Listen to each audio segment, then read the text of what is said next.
السلام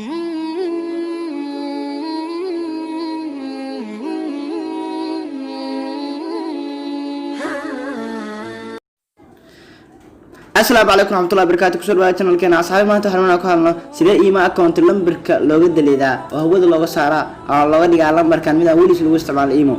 حدا بس هين أوبرنا شيء لمبرك لوجد دليدا إيما أكونتي أو لوجا دي قميد عن وليس لوجد استعمال إيمو نلدا مقال كان شيء نوصمنا مركود إيما لا ينتجنا إيما مركود شيء رسالة كوسا واحد كل فن سبلاستا أما واحد كتير سامل كستوسيتي كوين كرو سيتينجس settingka ayaan dooranaynaa settingka markaynu doorano waxaan ka dooranaynaa imo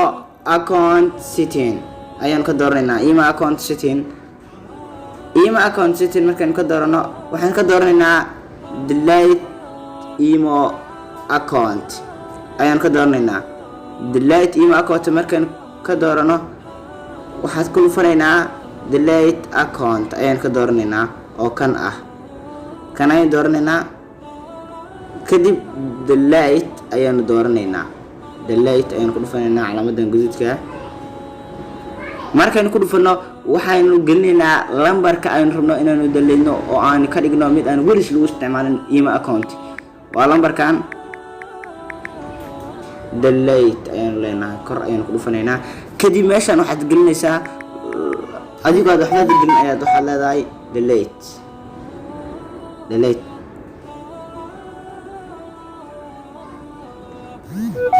hadda si toos ayuu deleedayaa waan iska sugaynaa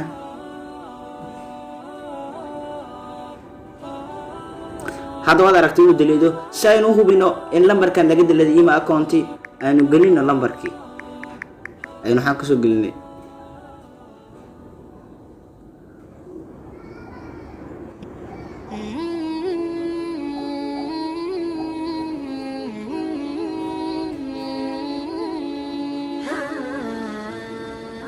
qadkaas ka culus oo iska dulqaadanaa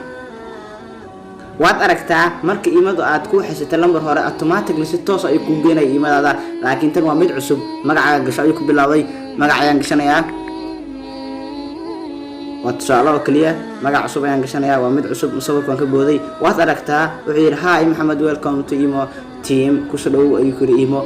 haddaba shis ayaa iskaga daleedi kartaa oo waan dhigi kartaa iimadaada mid cusub lambar cusub dad cusub u samaysan kartaa waad ku maasantahay waqti qiimaha badan ku bixisay daawashada muuqaalkan fadlan haddii aad leedahay saaxiib gaar ah la jeceshahay sida uu baran lahaa ama iskaga daleedi lahaa lambarkiisa iimada ugu samaysan isla hadda uu ka baqayo inay dad kale ka isticmaalaan thank you